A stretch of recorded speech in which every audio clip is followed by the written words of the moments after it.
Welcome back to the deep dive. You know, there's a certain categories books, I think, that we all suffer from what I call high school syndrome with. I think I know what you mean. Right. We read them when we were, I don't know, 15, usually, because we had to. We memorized the themes for a test. Green light means envy. Pig means Stalin.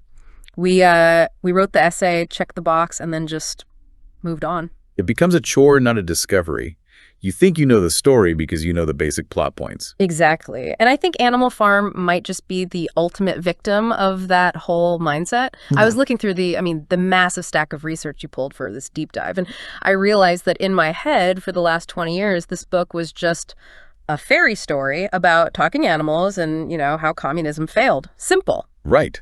The end. A neat little package. But when you actually start to peel back the layers, the history of its publication, the spy story behind it, and specifically the psychological warfare that George Orwell is describing. This is not just a book about Russia in 1917. No, not at all. That's the thing. If you read it closely today, it feels less like a history book and more like a user manual for the 2020s. That is exactly the vibe I got. It is a book about how you dismantle the truth, brick by brick. It's about how a dream of a perfect society slides, almost without anyone noticing, into a complete nightmare. And the scariest part, which I really want us to dig into today, is that it doesn't start with, gulags or secret police. It starts with vocabulary. It starts with changing the meaning of words. That is the perfect way to frame it. Orwell wasn't just writing a satire of the Soviet Union. He was, I think, obsessively documenting the mechanics of totalitarianism. He was asking this central question: how does a revolution, one that's meant to liberate the oppressed, eventually enslave them even worse than before? And the answer is language. The answer almost always lies in how the leadership manipulates language. It's this idea, that if you can control the words, you can control the thoughts. It's the idea that if you can change the meaning of a word like equality or truth or justice, you can literally make it impossible for people to rebel because they don't have the words to describe what's happening to them anymore. It's a kind of linguistic relativity. If you limit the language, you limit the scope of thought. You can't think about freedom if the word freedom now means slavery. Okay, so here is our mission for this deep dive. We are going to leave the high school summary at the door. I want to unpack the specific historical allegories, yes, because they are absolutely fascinating. But I also want to get into the spy thriller aspect of how this book was almost destroyed by a Soviet mole in the British government. Which is a wild story. It's a truly wild story that most people have never heard. Right. And then I want us to deconstruct these specific propaganda techniques the pigs use step by step so we can spot them happening in our own lives on our own feeds today. Sounds like a plan. But we have to start with the man himself, George Orwell. Because he wasn't some, armchair conservative critiquing socialism from a posh library, was he? Far from it. And that is, I think, the biggest misconception about him, and it drives me crazy. People on the right try to claim Orwell because he criticized communism. Yeah. But Orwell was a revolutionary. He was a democratic socialist to his core. He truly believed in the ideals of equality and justice for the working class. He literally went to war for it. He did. He went to Spain in the 1930s to fight against Franco's fascism in the Spanish Civil War. And that experience is basically the blueprint. It's the user manual, as you said, for Animal Farm. So what did he see there? Well, he was there fighting in the trenches for this militia called the POUM, and he saw something that it broke his heart. He saw the people on his own side, the left, turning on each other. So infighting. More than infighting, a purge. He saw the Soviet-backed communists start to hunt down and eliminate their own allies on the left who weren't towing the Moscow line. He saw men being erased from photographs. He saw history being rewritten in the morning papers to contradict what had actually happened on the battlefield the night before. He saw the lies up close. He saw the lies, and he almost died because of them. He had to escape communist purges in Barcelona just to survive. So when he came to write Animal Farm, it wasn't an attack on the idea of equality. It was an attack on the specific, brutal way the Soviet Union had hijacked and corrupted those ideals. That context is so important. It's everything. His goal, and he said this in his own letters, was to destroy the Soviet myth. He wanted to expose the fact that Stalin's regime wasn't some socialist paradise. It was a brutal dictatorship that had betrayed the very people it claimed to be saving. And he needed a way to tell that story that everyone, not just political junkies, could understand. Which I guess brings us to the eureka moment. You found this story about where the actual idea for the farm came from, and it's such a cinematic image. It really is. So Orwell is living in this small village in England after his time in Spain. And one day he sees a young boy, maybe 10 years old, driving this massive cart horse along a narrow path. Just a huge, powerful beast being led by a child. Exactly. A huge animal, incredibly strong. And every time this horse tries to turn or do what it wants, the boy just whips it. And Orwell has this sudden realization. He thinks to himself, if only such animals became aware of their strength, we should have no power over them. Wow. That's the spark. That's the entire book in a single image. The realization that the ruling class, the humans, only stay in power because the working class, the animals, don't realize how strong they are. It's the suppression of consciousness. Precisely. Men exploit animals in much the same way that the rich exploit the proletariat. If the horse knew it could crush the boy wouldn't be in charge.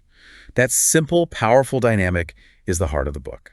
So he has this incredible idea. He writes this devastating fable. He finishes it around 1943 or 1944. And you would think, great, an anti-totalitarian masterpiece. Publishers will be fighting over this. But the publishing history you dug up, it was an absolute nightmare to get this thing printed. It was incredibly difficult. And you really have to remember the context here. Orwell was writing this right in the middle of World War II. And who was the UK's main ally against Hitler at that point? The Soviet Union. Stalin was Uncle Joe, the British press. The government, the intelligentsia, they were terrified of offending their crucial ally. They needed the Red Army to keep tying up German divisions on the Eastern Front. Ooh. So there was this protective bubble around Stalin in London. You just did not criticize him publicly. So Orwell, with his manuscript that is a direct, brutal attack on Stalin, tries to shop it around. And he just hits a brick wall. 4 different publishers rejected it. Including, famously, T.S. Eliot. Yes, the poet T.S. Eliot. That just blows my mind. Why would he reject Animal Farm? Well, he was a director of the publishing house Faber and Faber. And I actually brought the text of his rejection letter because it's fascinatingly tone deaf. He praises the writing. He says it's very good. But then he says the point of view is Trotskyite, meaning it was too critical of Stalin from a left-wing perspective. Okay, so it's a political objection. It is. But then he has this bizarre critique where he says the situation on the farm didn't fail because of totalitarianism. He says the problem was that the farm needed more public-spirited pigs. More public-spirited pigs? Yes. That is breathtaking. He's looking at a story about the fundamental nature of tyranny and saying, well, the problem isn't the dictatorship, it's just that these particular dictators weren't nice enough. It misses the entire point. Orwell is saying the structure itself corrupts, and Eliot is saying, no, you just need better managers for your totalitarian state. It's absurd. It's even darker than just, bad literary criticism. There was a publisher, a guy named Jonathan Cape, who actually accepted the book at first. He did. He saw the brilliance in it. He was ready to publish. But then he had a mysterious lunch meeting. This is the spy story. This is the part that feels like it's straight out of a movie. It really does. So Cape meets with this high-ranking official from the Ministry of Information, the British government's propaganda department. And this official warns him in no uncertain terms that publishing this book would be highly ill-advised and would seriously damage foreign relations with the USSR. So Cape gets scared and drops the book. He folds completely. And for a long time, nobody knew who that official was. It was just, some nameless, faceless bureaucrat. But we know now. We do now. Years later, declassified archives revealed that the official who warned him off was a man named Peter Smollett. And who was Peter Smollett? Peter Smollett was a Soviet agent. He was later identified as a mole, a spy, recruited by the infamous Cambridge 5 spy ring, probably by Kim Philby. Let's pause on that for a second. You have a literal Soviet spy embedded in the British government's Ministry of Information, using his official authority to censor George Orwell in order to protect Joseph Stalin's reputation in Britain. It is the most perfect meta-irony you can imagine. The very censorship that Orwell was writing about in the book was happening to the book itself, and it was being orchestrated by the very people the book was exposing. It just shows you how deep the rot went and why Orwell was so desperate to get this story out. And on top of all the political sabotage, the manuscript was almost physically destroyed by the Nazis. Yes. A German V-1 flying bomb, a buzz bomb, hit Orwell's flat in London. The manuscript was buried in the rubble. Orwell and his wife literally had to dig it out of the wreckage with their bare hands. It feels like the universe was actively trying to stop this book from existing. It really does. But it survived. It finally got published in August 1945. And the timing in the end was actually perfect, because by then, the war in Europe was over, the alliances were shifting, the Cold War was just starting to freeze over, and relations with Russia were cooling rapidly. Suddenly, the world was ready to hear what Orwell had to say. Okay, so the book is finally out. It's a sensation. Let's dive into the story itself. Because, as we said, this is a very precise allegory. Every single character represents someone or something from the Russian Revolution, and we have to start with the pigs. The pigs, yeah. They represent the Bolshevik leadership. They are the intelligentsia, the brain workers who seize control of the revolution. And it all begins with Old Major. The old prize-winning boar who gathers everyone in the barn and tells them about his dream. Right. Old Major is a sort of hybrid figure. He represents a mix of Karl Marx, the father of communism, and Vladimir Lenin, the leader of the revolution. He provides the philosophy, the ideology. He's the one who tells them that their lives are miserable, laborious, and short, and that man is their only real enemy. He plants the seed of animalism. But he dies before the revolution actually happens. Just like Marx, who died long before, and Lenin, who died relatively early on in the Soviet experiment. But his influence remains. And Orwell includes this incredibly specific, macabre detail. After he's buried, the pigs dig up Old Major's skull and put it on display on a tree stump. And all the animals have to file past it every morning. Yes. This is a direct, unmistakable reference to Lenin's embalmed body being put on public display in Red Square. It's about creating a quasi-religious icon to legitimize the new regime. We are the true heirs of Old Major. Exactly. But then you have the two main rivals who actually take over after the revolution, Napoleon and Snowball.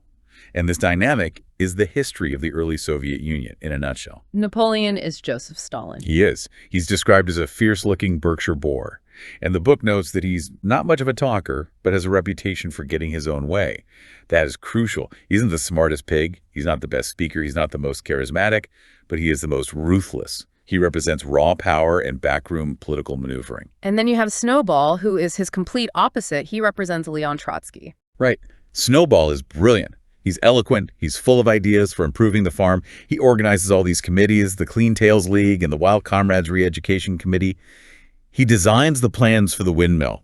He's the ideologue, the true believer, who actually wants to make the utopia a reality. But he loses, and this is interesting. Why does the smart, eloquent guy lose to the quiet brute? It's a fantastic question, because Snowball tries to win with logic, with debates, with committees, and Napoleon wins with brute force. While Snowball is at the front of the barn drawing blueprints and giving speeches, Napoleon is quietly, secretly, taking a litter of puppies away from their mother and training them in a secluded loft. The dogs. The dogs. When they're fully grown, they emerge as his private army, his secret police, his NKVD. And at the big debate over the windmill, when it looks like Snowball's eloquence is winning the day, Napoleon doesn't argue back. He just makes a high-pitched whimper, and these 9 enormous dogs burst into the barn and chase Snowball off the farm forever. That's the moment. That's the end of any kind of democracy on the farm. It is. Violence trumps debate. The coup is complete. But there is one more pig we have to talk about, and honestly, I think he's the most important character for any modern listener. Squealer. Squealer is absolutely essential. If Napoleon is Stalin, Squealer represents the Soviet nomenclatura and the state media, specifically the newspaper Pravda, which literally means truth. The irony. Oh, the irony is thick. His name says it all. He squeals. He's the propaganda chief. The book says he had very round cheeks, twinkling eyes, nimble movements, and a shrill voice. And that he was a brilliant talker who could turn black into white. He's the spin doctor. He's the press secretary. He's the talking head on TV. He's the algorithm. He's all of those things. Without Squealer, Napoleon wouldn't last a week. Napoleon provides the force, but Squealer provides the justification. He's the one who goes around to the other animals and explains, with complicated statistics and rhetorical tricks, why everything Napoleon does is actually for their own good. He makes tyranny sound like a favor. Okay, let's briefly look at the humans, because they ground this whole thing in real-world geopolitics. Mr. Jones is the Tsar, obviously. Yes, Tsar Nicholas II. Incompetent, drunk, neglectful, completely disconnected from the reality of his subjects, or in this case, his animals. The revolution happens not because of some grand ideological awakening at first, but simply because Jones gets drunk and forgets to feed the animals. It mirrors the bread riots and food shortages that sparked the 1917 revolution in Russia. And then you have the neighboring farmers. You've got Mr. Frederick and Mr. Pilkington. This is where Orwell gets really granular with the historical allegory. Mr. Frederick owns Pinchfield Farm. He's described as tough, shrewd, and cruel. He represents Adolf Hitler and Nazi Germany. And there's this whole subplot about a deal for a pile of timber, right? This part is brilliant. So, Napoleon has a pile of timber he needs to sell. He starts negotiating with both Frederick and Pilkington, playing them against each other to drive up the price. At the same time, he's spreading propaganda against each of them. Eventually, he shocks everyone by suddenly announcing he's sold the timber to Frederick to Hitler. The animals are horrified because Frederick is known to torture his animals. This is the Molotov-Ribbentrop Pact. It is the perfect allegory for it. The non-aggression pact between Stalin and Hitler in 1939. The communists and the fascists, who were supposed to be sworn mortal enemies, suddenly shook hands and made a deal. But then Frederick betrays him. The money he used to pay for the timber turns out to be forged banknotes. Which is Orwell's way of showing Hitler's betrayal of Stalin. And immediately after the deal is done, Frederick and his men attack the farm and blow up the windmill. That is Operation Barbarossa, the Nazi invasion of Russia in 1941. It tracks the history perfectly. It's amazing how precise it is. And Pilkington, who is he? Pilkington, a Foxwood farm, represents the Western Allies, specifically the UK and the USA. He's described as an easygoing gentleman farmer who's more interested in hunting and fishing. He and Frederick hate each other, but he also fears the revolution on Animal Farm. He's sort of the dithering, slow-moving capitalist power. Okay, so we've set the stage. The humans are out, the pigs are in. But the real heart of this book isn't the leadership, it's the animals who do the work, the Russian people. And for that, we have to talk about Boxer. Boxer. Boxer destroys me every single time I read this book. He is the enormous cart horse. He represents the working class, the proletariat. Specifically, he's modeled after the Stakhanovite movement, this Soviet propaganda idea of the heroic worker who overfulfills his quotas out of pure love for the state. He is the strongest animal on the farm. He basically builds the windmill by himself. His strength is legendary. It is. But his defining trait isn't his strength, it's his unquestioning loyalty. He adopts two personal mottos that he repeats over and over again whenever things get difficult or confusing. The first is, I will work harder. And the second is, Napoleon is always right. And that's the tragedy. His strength is what builds the regime, but his blind loyalty is what allows the regime to exploit him so ruthlessly. Orwell is showing the deep tragedy of the true believer. Boxer isn't stupid in an emotional sense. He's kind, he's decent, he protects the smaller animals. But he is politically naive. He simply cannot conceive that the leaders, that the pigs, would lie to him. And then on the complete other side of the spectrum, you have Benjamin the donkey. Benjamin is the cynic. He's the oldest animal on the farm, and he's seen it all. He represents the skeptical intelligentsia, and arguably he is Orwell's own voice in the book. He's the one who never gets excited about the revolution. He just sort of shrugs. Exactly. When the other animals are celebrating and ask him if he's happier now that Jones is gone, he just says, cryptically, donkeys live a long time. None of you has ever seen a dead donkey. Which is such a dark, haunting thing to say. It means he's seen regimes come and go. He believes that life will go on as it has always gone on, that is badly. He sees exactly what the pigs are doing. He can read as well as any pig. He knows they are changing the commandments on the barn wall. But he doesn't say anything. That's his fatal flaw. He stays silent. He thinks it's pointless, that nothing will ever change, so why bother? He represents the danger of cynical detachment. Silence is complicity. That is the ultimate lesson of Benjamin. And then, very quickly, there's Molly, the vain mare. The one who loves sugar cubes and ribbons in her hair. Yes. She represents the bourgeoisie, the White Russians, who couldn't handle the austerity of the new regime and fled the country after the revolution for the comforts of the old world. And Moses the raven? Moses is the Russian Orthodox Church. He's Mr. Jones's special pet. He doesn't work. He just tells tales about a magical place called Sugar Candy Mountain. Which is, exactly, a place where it's Sunday 7 days a week and clover is in season all year round.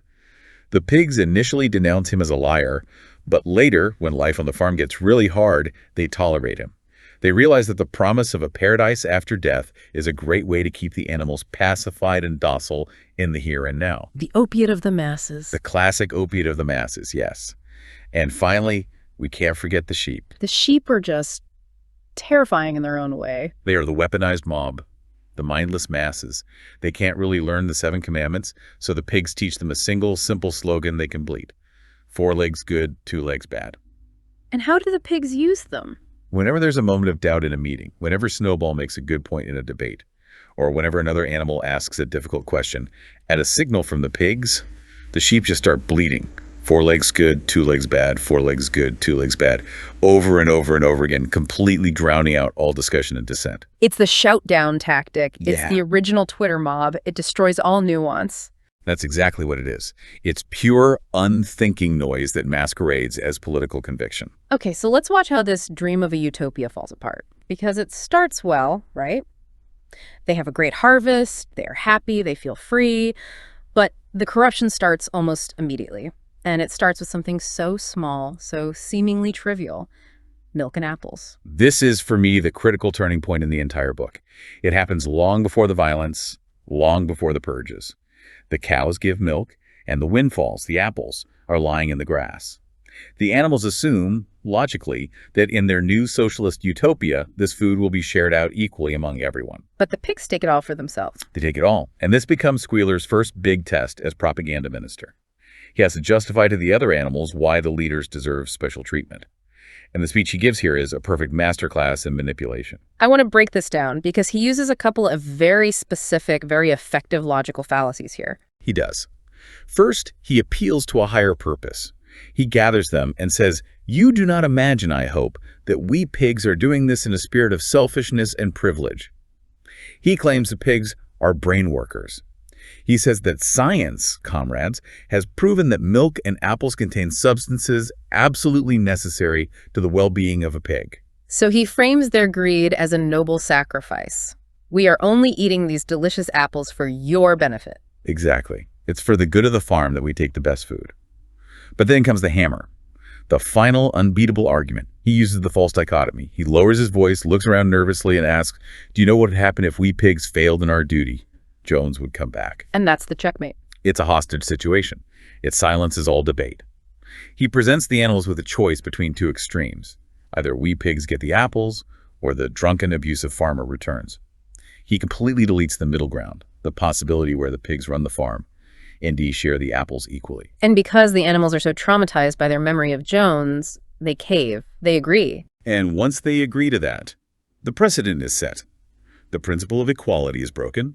The pigs are now officially a privileged class. The corruption has begun in earnest. Then we get to the windmill controversy, which we touched on earlier. This represents the Soviet push for rapid industrialization. The 5-year plans, yes. Snowball has this grand vision. He wants to build a windmill to generate electricity. He talks about having heated stalls in the winter, running water, a 3-day work week. It's the utopian promise of technology making life better for everyone. Napoleon, on the other hand, opposes it. He argues they need to increase food production now. He even, at one point, urinates on Snowball's blueprints to show his contempt. But then, as soon as Snowball is chased off the farm, Napoleon announces that the windmill will be built after all. And this is just pure, shameless gaslighting. Squealer is sent around to explain that the windmill was actually Napoleon's idea all along, that Snowball had stolen the plans from him. And the animals just accept this. Some of them are puzzled, but Squealer is very persuasive. And Napoleon needs the windmill now.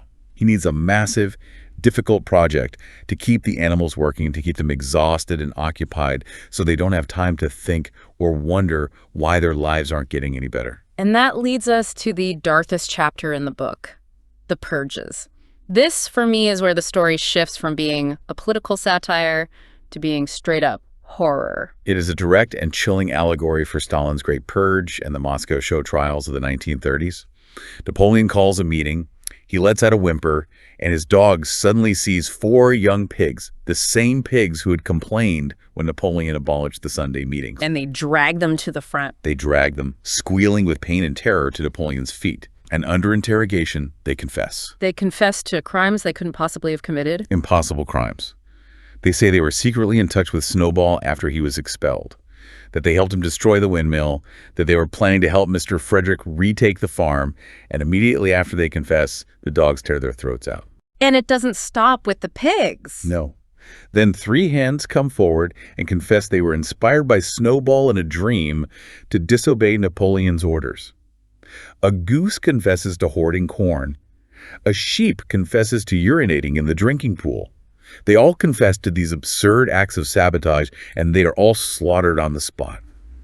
Orwell writes that the air was heavy with the smell of blood, which had been unknown on the farm since the expulsion of Jones. And the other animals, Boxer, Clover the mare, they are just huddled together, shaking. They can't understand what they've just seen. Because the 6th commandment, one of the most sacred laws of animalism, was no animal shall kill any other animal. And they have just watched a pile of their comrades' corpses grow at Napoleon's feet.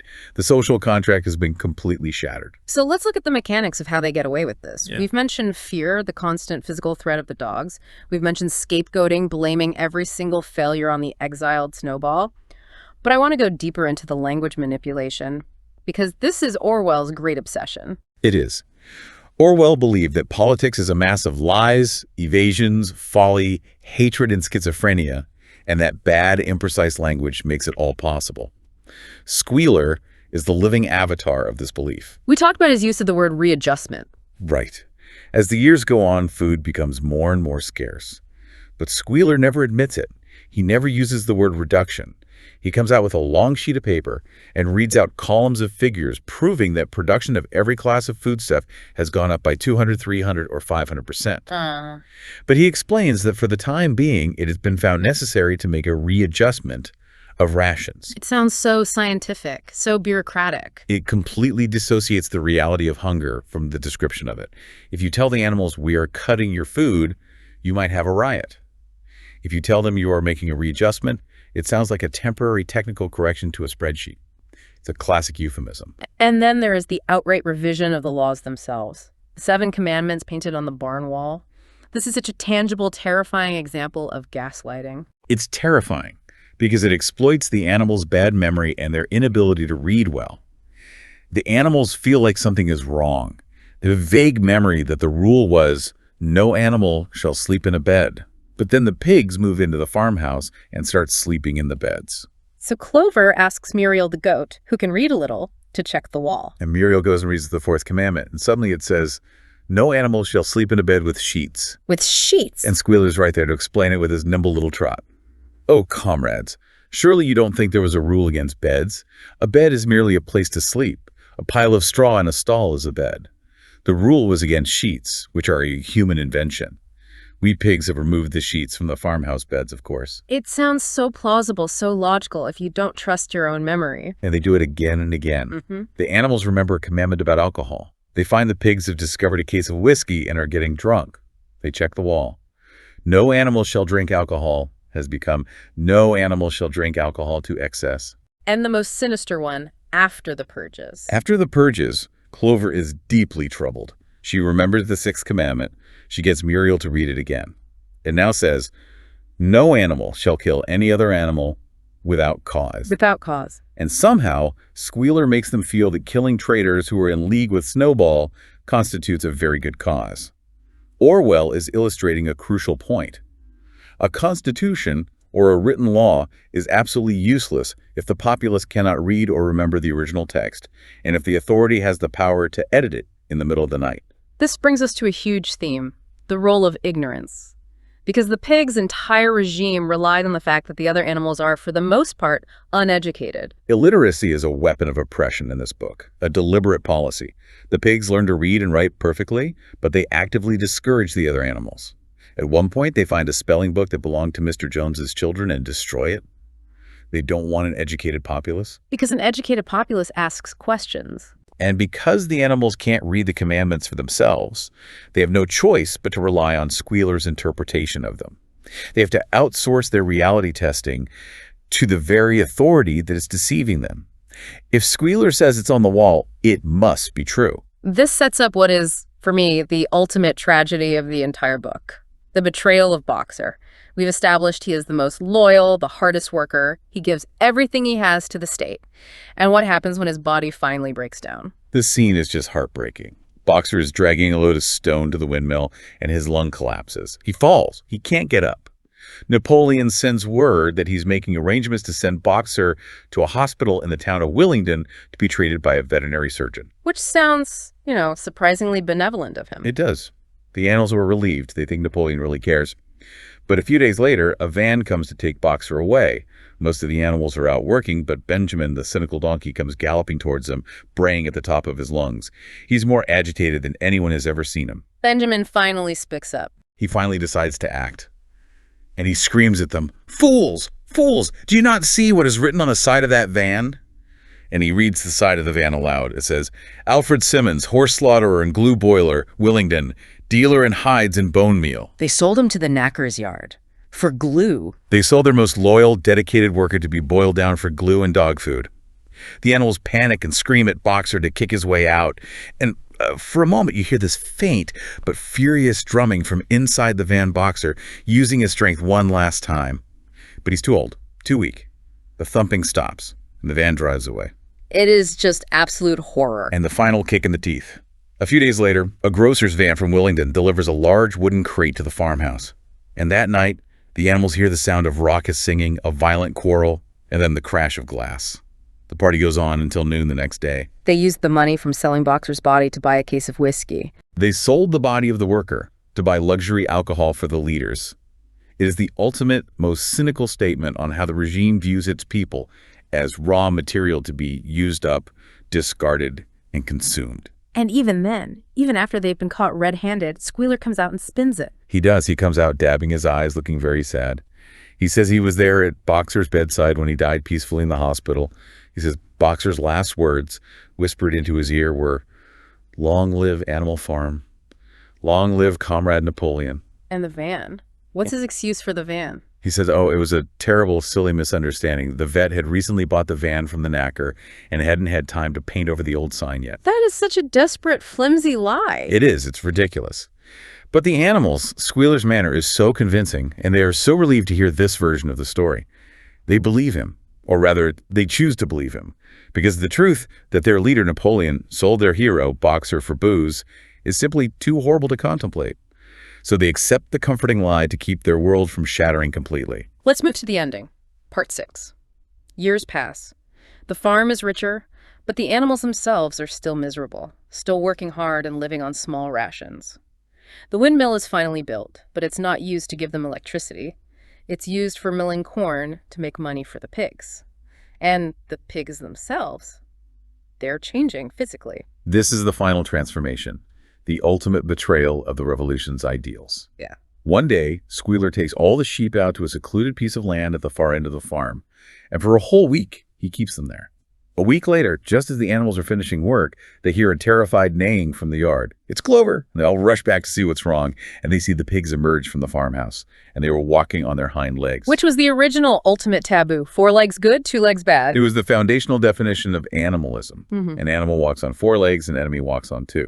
But now they're all walking upright, and Napoleon himself emerges, carrying a whip in his trotter. And just as the animals are about to protest, to say something, the sheep, on cue, burst into their new song. 4 legs good, 2 legs better. 4 legs good, 2 legs better, 4 legs good, 2 legs better. The slogan has been inverted. The revolution is officially dead and buried. And then the final chilling scene. The dinner party. Napoleon invites the neighboring human farmers, led by Pilkington, for a tour of the farm and a dinner party. The animals creep up to the farmhouse window and look in. They see the pigs and the men sitting around a long table. They're drinking, they're laughing, they're giving speeches. Napoleon announces that he is abolishing the name Animal Farm. From now on, it will be known by its correct and original name, the Manor Farm. He's erasing the revolution entirely. He's restoring the old name from the days of Jones. He is admitting that the entire revolution was a circle that has led them right back to the start. He even tells the humans, "We have the same goal as you, to make the lower animals work as hard as possible for as little food as possible." And the humans cheer him. They say they are jealous of how efficiently the pigs are exploiting their workers. And then they start to play a game of cards. They do. And suddenly there is a violent shouting match. An uproar. Napoleon and Mr. Pilkington have both played an ace of spades at the same time. They are both cheating. They're both cheating. It's a brilliant symbol For the start of the Cold War. The wartime alliance is over. These are two tyrants, the capitalist and the communist, who are fundamentally the same. Greedy, power-hungry, and utterly deceitful. And the animals are still outside just watching this through the window. And Orwell gives us that final devastating paragraph. The creatures outside looked from pig to man, and from man to pig, and from pig to man again. But already it was impossible to say which was which. It is such a bleak, bleak ending. There's no redemption. No hero rises up to save the day. There isn't. And that's Orwell's warning. He isn't saying that all revolutions are impossible. He isn't saying we shouldn't fight for justice. What he's saying is that a revolution led by a conspiratorial elite, like the pigs, or the Bolsheviks, who claim to know what's best for the masses, will inevitably recreate the very same tyranny they set out to replace. So, bringing this all together, at the end of this deep dive, what does this all mean for us? Why are we still reading this book in 2026? Because the mechanics of tyranny haven't changed. The technology has changed. We have the internet now, not just a windmill, but the psychology is exactly the same. Orwell is giving us a timeless warning about the fragility of truth. It goes back to the language. It always comes back to the language. Exactly. When you hear politicians or corporations redefining words to soften the blow of bad news or to justify something awful, that is squealer. When you see a complex social problem being boiled down to a simple us versus them narrative that scapegoats a specific group for all of society's problems, that is Napoleon blaming Snowball. And the character of Boxer serves as a warning about the danger of blind faith. Yes. Being a good citizen who just keeps their head down and works hard isn't enough to protect you or your society from tyranny. If you don't pay attention to the writing on the side of the van, you will end up in the glue factory. And Benjamin, the cynic, warns us that just seeing the truth isn't enough either. Exactly. Benjamin saw it all coming, but he didn't act, he didn't speak up until it was far too late to save his best friend. His cynicism was a form of cowardice. Silence is not safety. That is a very heavy takeaway, but an important one. Animal Farm isn't a fairy tale, it's a challenge. It's a demand that you stay awake and pay attention. It demands that you be a vigilant guardian of the meaning of words.